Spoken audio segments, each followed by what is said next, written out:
अस्सलाम नाज़रीन, आप देख रहे हैं प्रोग्राम स्पोर्ट्स फ्लिक्स और मैं हूं आपका मेज़बान उमर बशीर। और आज के स्पोर्ट्स फ्लिक्स में हम बात करेंगे चेयरमैन पीसीबी रमीज़ राजा के हवाले से उनकी जो गुफ्तगू थी और उसके क्या अहम पॉइंट्स थे उन्हें डिस्कस करने की कोशिश करेंगे। इंग्लैंड की टीम जो है वो अनस्टॉपेबल है और बड़ी ज़बरदस्त परफॉर्मेंसेज आ रही हैं, उसके हवाले से भी हम बात करेंगे। पाकिस्तान ने श्रीलंका का दौरा करना है, उनकी तैयारियों के हवाले से भी हम लोग बात करेंगे। हमारे साथ फॉर्मर कैप्टन सलमान बट मौजूद हैं, उन्हें खुशामदीद कहेंगे। अस्सलाम वालेकुम Salman, welcome to the show. वालेकुम अस्सलाम, जज़ाकल्लाह। सलमान, आगाज़ करते हैं सबसे पहले चेयरमैन पीसीबी रमीज़ राजा के हवाले से। और उन्होंने कुछ बजट के हवाले से भी बात की है कि बजट बढ़ाया जा रहा है। डोमेस्टिक में भी हमें ज़्यादा जो है वो लड़कों को पैसा लाना है, डोमेस्टिक में ज़्यादा पैसा आएगा तो लड़के ज़्यादा खेलने आएंगे। ये तो डे वन से बात की जा रही है। तो आप समझते हैं, पहला पॉइंट यही है मेरा कि डोमेस्टिक में वाकई कुछ पैसा बढ़ाया गया है? क्योंकि आप डोमेस्टिक के लड़कों के साथ आपका उठना बैठना भी है, बात भी होती है आपकी, तो कुछ बजट में इजाफा किया गया है? देखिए, डोमेस्टिक में पैसा जो पीसीबी दे रहा था आज से 2 साल पहले, उसमें लाज़मी बढ़ाया गया है। उसको रमीज़ भाई ने आते साथ ही जो है उन्होंने 1-1 लाख हर बंदे के कॉन्ट्रैक्ट की तनख्वाह बढ़ाई थी। लेकिन वो बड़ा ज़रूरी था, वो इतना ज़रूरी था कि जैसे किसी को ज़हर से बचाने वाली बात है। क्योंकि जो पीसीबी दे रहा था पहले ₹50,000 महीने, उसमें तो किसी एक के बच्चे की फीस नहीं जा सकती, कोई हुँ। मतलब कोई एक घर का बिल अदा नहीं किया जा सकता, जितने पैसे पहले ये लोग दे रहे थे। तो उसको उन्होंने बढ़ाया, बहुत अच्छा एक काम था वो। और उससे डेफ़िनेटली प्लेयर्स जो इनके कॉन्ट्रैक्ट में हैं, वो जो थोड़े से प्लेयर वो थोड़े रिलैक्स हुए। लेकिन जब डिपार्टमेंटल क्रिकेट चल रही थी, तो बहुत कई 100 लोग और जो थे वो क्रिकेटिंग सर्कल में थे और इससे ज़्यादा पैसे कमाते थे क्रिकेट खेल के, हुँ। आज से 4 साल पहले जब इतनी महँगाई भी नहीं थी। तो उसमें से कोई तकरीबन 100 के करीब लोगों को तो पी ने कोचिंग पैनल में लक रख लिया। लेकिन जो उसके अलावा लोगों का करियर खत्म हुए और उन्होंने खत्म किया, वो जब तक नंबर ऑफ टीम्स नहीं बढ़ेंगी, जब तक डिपार्टमेंट या फिर टीमें ही बढ़ जाएँ या सिटी क्रिकेट जो एसोसिएशन है वो शुरू हो जाए, उन लोगों की क्रिकेट और रोज़गार वापस नहीं आ सकता। तो बढ़ाने की तो बिल्कुल ज़रूरत है, हर चीज़ बढ़ गई है, महँगाई इतनी ज़्यादा हो गई है और प्लेयर्स की जो सैलरीज़ हैं, उनको अगर नहीं बढ़ाएँगे तो उनका जो स्टैंडर्ड ऑफ लिविंग है, वो बड़ा लो रह जाएगा और वो कम्पीट करने के लिए अपने आप को तैयार नहीं कर सकेंगे। अच्छा Salman, red and white ball का जो कॉन्ट्रैक्ट है ये अलग-अलग कॉन्ट्रैक्ट इस मर्तबा जारी किया जा रहा है। इससे क्या समझते हैं? इससे क्या फ़र्क पड़ेगा? इससे क्या बेहतरी आएगी? देखिए, ये तो जब वो रेड और व्हाइट बॉल क्रिकेट का जो एक्चुअल कॉन्ट्रैक्ट सामने आएगा, एक्सक्यूज़ मी, हुँ। तो फिर उसको पढ़ने के बाद पता लगेगा कि कौन से ऐसे चेंजेज़ हैं, जिसने इनको मजबूर किया कि ये 2 कॉन्ट्रैक्ट्स को अलग करना है। ठीक है। वरना दुनिया अच्छा, में रमीज़ जितने भी राजा साहब का मैं प्लेयर्स उतनी हैं। देर से और चलाता हूँ। रमीज़ राजा साहब का क्या कहना था? उनकी जो गुफ्तगू थी और इस दौरान उन्होंने क्या बातचीत की, क्या ऐलानात किए, वो अपने नाज़रीन को सुना, बात करते हैं मज़ीद सलमान। जो इजलास हुआ उसमें मोटी मोटी चीज़ ये है कि 15 बिलियन रुपीस का बजट जो है वो अप्रूव किया, जिसमें से कि 78% जो है वो क्रिकेट में खर्च हो रहा है। हमने रेड एंड वाइट बॉल का कॉन्ट्रैक्ट पहली दफ़ा ऑफर कर रहे हैं। हम 2 टीमें at the same time float कर सकें, सो एक टीम टेस्ट क्रिकेट खेल रही हो और दूसरी टीम जो है वो वनडे खेल रही हो।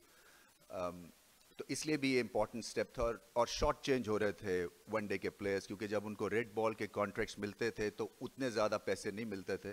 डिसीजन ये हुआ है कि हम एक क्रिकेट फाउंडेशन बना रहे हैं, और ये बड़ा इंपॉर्टेंट स्टेप है, इसलिए कि बहुत कुछ फलाई काम करने के लिए अभी चीज़ें हमें करनी है।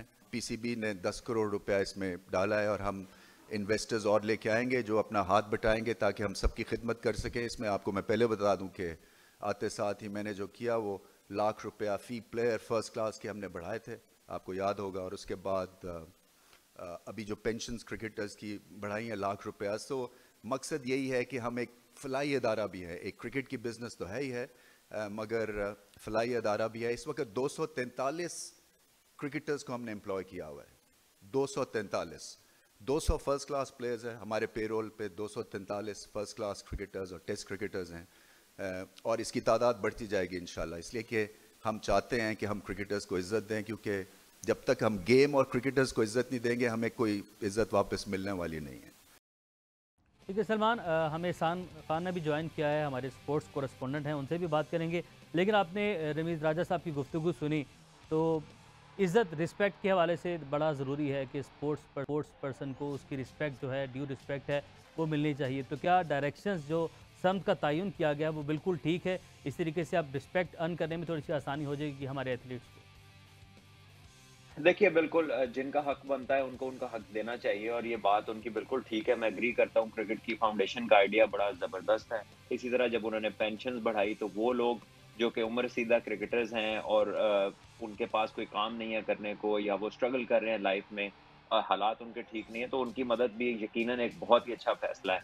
फिर जब उन्होंने बजट की बात की तो यकीनन वो बजट का जो मेजर चंक है, वो क्रिकेट में स्टेडियम्स की जो है वो रिकंस्ट्रक्शन के ऊपर यूज़ होगा और साथ वो जो 70 कमरे कराची में, 30-35 कमरे लाहौर में और 70 कमरे उन्होंने कहा है कि हम मुल्तान में बनाएँगे, ताकि टीम्स का जो वो शहर बंद करके उन्हें लाना पड़ता है, वो खर्चा कम हो और आपकी अपनी परमानेंट रेज़िडेंसी हो। This is also a very good idea. बहुत सालों से ये बात चल रही थी, लेकिन अभी ये बात अगर मटेरियलाइज़ हो जाती है, तो फिर बहुत अच्छी चीज़ है क्योंकि ये काफ़ी सालों से बात चल रही हुँ, है। और जो सेपरेट कॉन्ट्रैक्ट्स की उन्होंने बात की, वो जिस तरह इंग्लैंड और इंडिया अपनी जो है अलग-अलग टीम करता है, मैं समझा शायद उस तरफ था उनका इशारा, लेकिन उनका इशारा इस तरफ था कि जो प्लेयर्स हैं वो क्योंकि रेड बॉल वाले जो खेलते हैं उनको कम पैसे शायद मिलते हैं, तो उनको बैलेंस करने के लिए ताकि हम 2 टीमें एट अ टाइम ला सकें और वो प्लेयर्स एक-दूसरे की वजह से व्हाइट बॉल रेड बॉल की वजह से और रेड बॉल व्हाइट बॉल की वजह से किसी को कोई कमी ना हो, तो इसलिए शायद वो सेपरेट कॉन्ट्रैक्ट बनाना चाह रहे हैं। लेकिन जब तक वो आते नहीं हैं, उनके मंदारजात हम पढ़ नहीं लेते, हमें पता नहीं चलेगा कि एग्ज़ैक्टली वो है क्या? ठीक है, एग्ज़ैक्टली जो मंदरजात हैं वो एहसान के पास आई गेस उसमें से कुछ ना कुछ तो पॉइंट्स पहुँचे होंगे। एहसान, क्या पॉइंट्स आप तक पहुँचे हैं जो अलग-अलग कॉन्ट्रैक्ट बनाए जा रहे हैं रेड एंड वाइट बॉल के? इसमें क्या डिफ़रेंस होगा और क्या ये वही पॉइंट है जो सलमान ने भी जिसकी तरफ इशारा किया है कि जिस तरह इंग्लैंड की डिफरेंट टीम्स हैं, एक टीम खेल रही है आपकी रेड बॉल, दूसरी टीम उसी टाइम पर खेल रही है वाइट बॉल से, इंग्लैंड का भी यही पैटर्न है और दीगर बहुत सारी और भी टीम्स हैं जो कि इस पैटर्न पे चल पड़ी हैं, तो क्या उस पैटर्न की तरफ ही लेकर जाया जा रहा है? अच्छा उमर, इसमें एक चीज़ वाज़ेह की है, रमीज़ आजम उन्होंने कहा है कि फौरी तौर पर इस पर इम्प्लीमेंट नहीं होगा कि एक रेड बॉल की टीम अलग हो और वाइट बॉल की अलग हो। उन्होंने कहा है कि आइंदा 1 से 2 साल इसमें हमें लगेंगे इस तरह की टीम जो है वो बनाने में। जहाँ तक सेंट्रल कॉन्ट्रैक्ट्स की बात है तो उसमें यकीन तौर पर जो खिलाड़ी थे उनको मुख्तलिफ तरह के उनके तहफ़्फ़ुज़ात थे, क्योंकि कुछ जो खिलाड़ी है उन्हें कम मैचेस खेलने को मिलते थे, तो उनके ऊपर उस हिसाब से जो उनकी जो उनको पैसे मिलते थे, रकम मिलती थी, वो कम होती थी। तो कुछ खिलाड़ी जो है वो बाहर जाकर लीग्स वगैरह भी खेलते थे।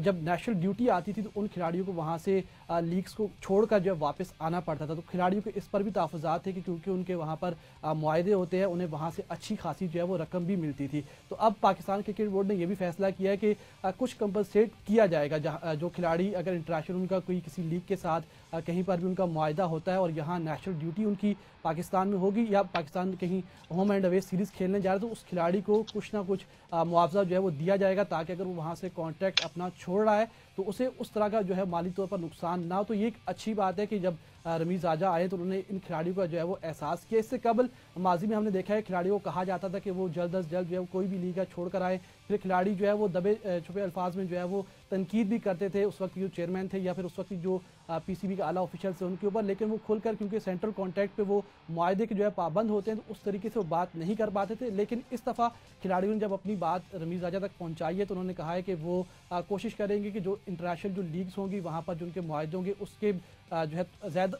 उतनी रकम तो नहीं, लेकिन कुछ ना कुछ रकम देकर खिलाड़ियों को जो है वो उनका मुआवजा दिया जाएगा, ताकि वो नेशनल ड्यूटी भी अंजाम दें और अगर वो लीग्स खेलना चाहे पाकिस्तान के साथ जो है वो नेशनल ड्यूटी में वो नहीं है तो वहाँ जाकर भी वो खेल सकते हैं। क्योंकि सलमान ये जो एहसान ने भी पॉइंट आउट की एक बात, हम अपने कुछ ही मतलब 1-2 हफ्ते पहले का एक शो है जिसमें हम लोगों ने ये बात की, आपने बताया था कि माजी में ऐसा हुआ, ऐसी एग्जांपल्स आई हैं जब आपने कुछ खिलाड़ियों को वो मुआवजा दे के आपने कहा कि आप वो लीग खेलने ना जाएं, आपके लिए यहाँ पर रेस्ट करना ज़रूरी है या उन कंडीशन में जाकर खेलिए, ये बड़ा खुशाइन स्टेप लग रही है। जी बिल्कुल, ये एक अच्छी चीज़ है और ये माज़ी में हो चुका है। नसीम अशरफ साहब जब पाकिस्तान क्रिकेट बोर्ड के चेयरमैन थे, तो उन्होंने उमर गुल को, मोहम्मद आसिफ को मुआवज़े देकर उनका जो काउंटी से मुआहदा था एग्ज़ैक्टली वो उनको मुआवज़ा पे करके उनको सीज़न खेलने से वहाँ रोका था और उनसे ये हिदायत की थी कि वो अपनी फ़िटनेस का ख़्याल रखें और अपने आप को पाकिस्तान के लंबे सीज़न के लिए तैयार करें। और इसी तरह ऑस्ट्रेलिया का क्रिकेट बोर्ड भी शेन वॉर्न को कभी भी काउंटी क्रिकेट नहीं खेलने देना चाहता था और उनका मकसद ये था कि शेन वॉर्न की जो वैराइटीज़ हैं वो बहुत ज़्यादा आसानी से समझ ना आने लग जाएँ, इंग्लैंड वाले उस पे वर्क ना कर लें। तो उनको भी बहुत कम उन्होंने अर्ली करियर में उन्होंने काउंटी नहीं खेलने दी थी और वो भी उनको कंपनसेट करते थे। तो दुनिया एक क्रिकेट में जब बोर्ड्स देखते हैं एक्सेप्शनल सर्कमस्टांसेस हैं तो वो प्लेयर्स को कंपनसेट करते हैं। ये एक अच्छी चीज़ है और बड़ा पुराना मॉडल है ये। ठीक है, और एहसान, ड्रॉप इन पिच के हवाले से भी कुछ गुफ्तगू की गई।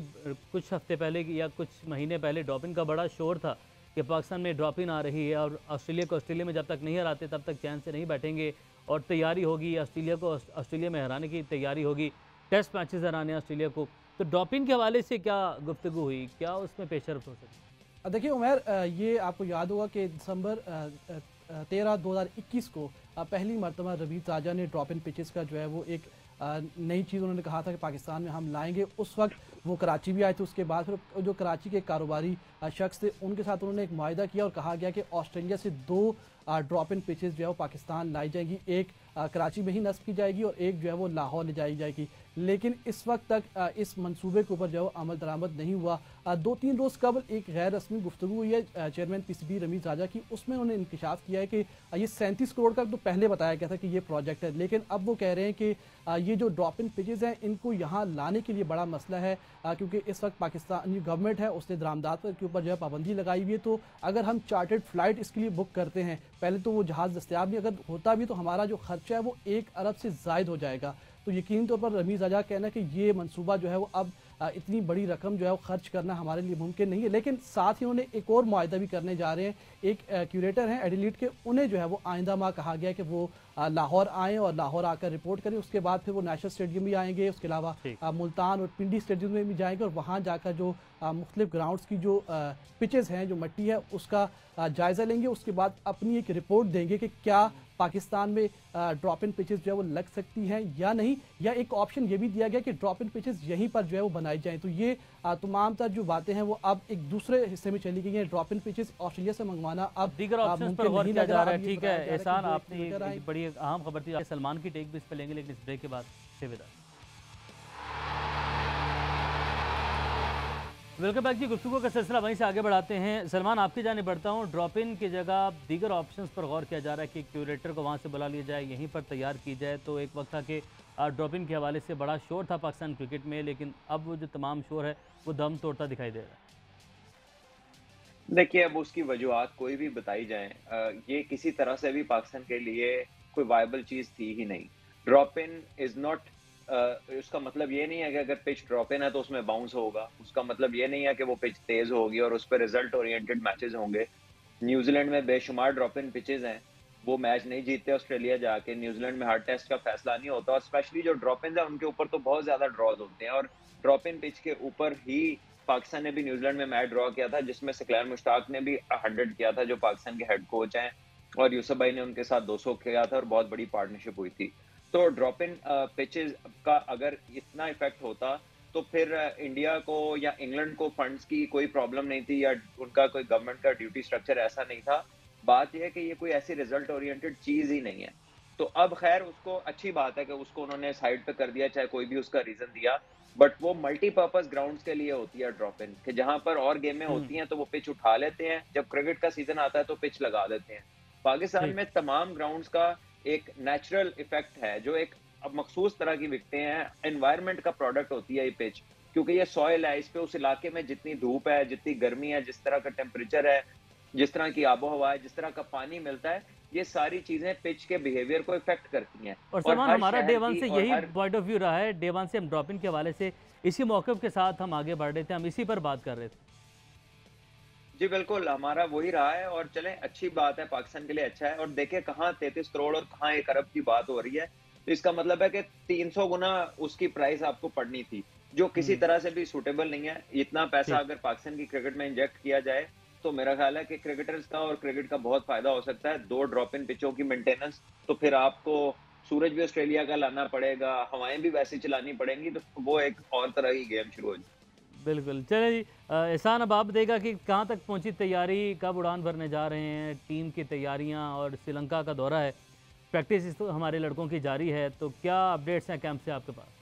देखिए, तैयारी तो पाकिस्तान टीम की जो है वो जारी है और फवाद आलम ने भी पाकिस्तान टीम को रावलपिंडी स्टेडियम में जो है वो ज्वाइन कर लिया है। तो एक मजबूत स्क्वाड पाकिस्तान टीम की तरफ से हमें देखने को मिल रहा है। एक अच्छी तैयारियां भी यहाँ पर हो रही है, लेकिन उसके साथ साथ एक जो है वो चीज़, जैसे ही इस सीरीज़ का आगाज़ होने जा रहा है उससे पहले रमीज़ राजा की तरफ से एक स्टेटमेंट भी आ गया कोचेज़ से मुतलिक। तो हर दफ़ा सीरीज़ से पहले हम देखते हैं कोई ना कोई तब्दीलियों की बातें जो है वो चलना शुरू जाती है, लेकिन दूसरी तरफ पाकिस्तान टीम का स्क्वाड हमें मजबूत लग रहा है। उसके अलावा सलमान अली आगा की अगर हम बात करें तो वो भी जो है वो आगे हैं। उसके अलावा यासिर शाह काफ़ी अर्से से इंजर्ड थे, उन्हें भी वापस जो है वो इंजरी उनकी ख़त्म हो गई, तो वो भी पाकिस्तान टीम को उन्होंने ज्वाइन कर लिया है। नवाज़ का भी इंजरी का काफ़ी इशू था, उन्होंने भी जो है बहरहाल पाकिस्तान टीम को इस वक्त ज्वाइन कर लिया। तो पाकिस्तान टीम 6 तारीख को यहाँ से रवाना होगी, उसके बाद फिर एक वार्म अप मैच भी है और फिर 2 मैचेस जो है 16 तारीख से वहाँ पर शुरू होंगे। तो तैयारियां इस वक्त जारी है। मौसम थोड़ा सा पिंडी का गर्म है, लेकिन पाकिस्तान टीम भरपूर अंदाज में अपनी प्रैक्टिस सेशन जो है वो जारी रखे हुए है।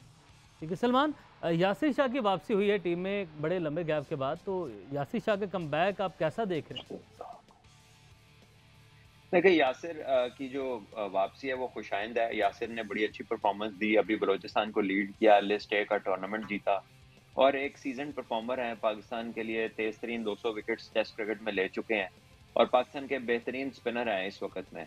सो आई गेस के उनका ना होना पिछली सीरीज में ऑस्ट्रेलिया के अगेंस्ट जो है, शायद उसने भी पाकिस्तान को कहीं ना कहीं हर्ट किया, क्योंकि एक तो आपने बैटिंग पिचेस बनाई जो लास्ट डे पे जाके टर्न लेती थी जब रफ आ जाती थी। तो लास्ट डे पे जो रफ में जितनी यासिर शाह की विकेटें हैं, मेरा नहीं ख्याल पाकिस्तान के किसी भी स्पिनर की इतनी विकेटें हैं रिसेंट हिस्ट्री के अंदर। तो हमने उसको ना खिला के शायद गलती की और शायद अब उसका एहसास हुआ, जबकि तब ये कहा गया कि वो फिट नहीं है और उसी टाइम पे वो वनडे में लीड भी कर रहे थे और उनकी टीम भी जीती सारा टूर्नामेंट। तो बहरहाल अच्छी बात है कि अब उन्हें शामिल कर लिया सलमान, गया और जाहिद महमूद को भी लेकिन उस तरह प्रॉपर चांस नहीं मिल सका। जाहिद को मौका नहीं मिला, टीम के साथ वो ट्रैवल बहुत किया लेकिन मौका नहीं मिला। उसके बाद अब यासिर शाह को टीम में शामिल कर लिया गया। देखिए, जाहिद पहले भी टीम के साथ थे लेकिन खेले नहीं। अगर आप देखें कि साजिद खान खेलते रहे, नुमान अली खेलते रहे, लेकिन जाहिद को चांस नहीं मिला। और आई गेस कि जब किसी प्लेयर को आप साथ रखते हैं तो उसको क्रिकेट खिलाए बगैर बाहर करना जो है वो प्लेयर को लेट डाउन करता है। तो कहीं ना कहीं, लेकिन ये चीजें रुकती नहीं है, ये ऐसे ही होती रहती हैं और जब से क्रिकेट हो रही है इस तरह होता है। लेकिन आई स्टिल बिलीव कि जाहिद को हिम्मत नहीं हारनी चाहिए और जहां मौका मिले उनको मौका जरूर देना चाहिए। बहरहाल श्रीलंका के कुछ जो सूरत हाल है मुल्क में पॉलिटिकली वो बहुत अच्छी नहीं है, मामला कुछ हैं। पैट कमिंस ने एक तस्वीर भी शेयर की थी, वो भी मैं चाहूँगा हम अपने नाज़रीन को दिखाएं कि अंधेरे में बैठे हैं, लाइट आने का वो लोग इंतज़ार कर रहे हैं। बट इस सारी सूरत हाल में ऑस्ट्रेलिया की टीम को भी खराज तहसीन जो है वो पेश करते हैं कि वो लोग वहाँ पर पहुँचे हैं। ये तस्वीर भी हम आपको दिखा रहे हैं। तो सलमान, एक इस पर कमेंट कर दीजिएगा। श्रीलंका के हालात कुछ बुरे हैं लेकिन उनकी टीम ने बड़ा एक फाइट बैक जो कहते हैं कि वो लोगों को खुशी में इस सारी सूरत हाल में एक उम्मीद की किरण दिखाई है या खुशी दी है।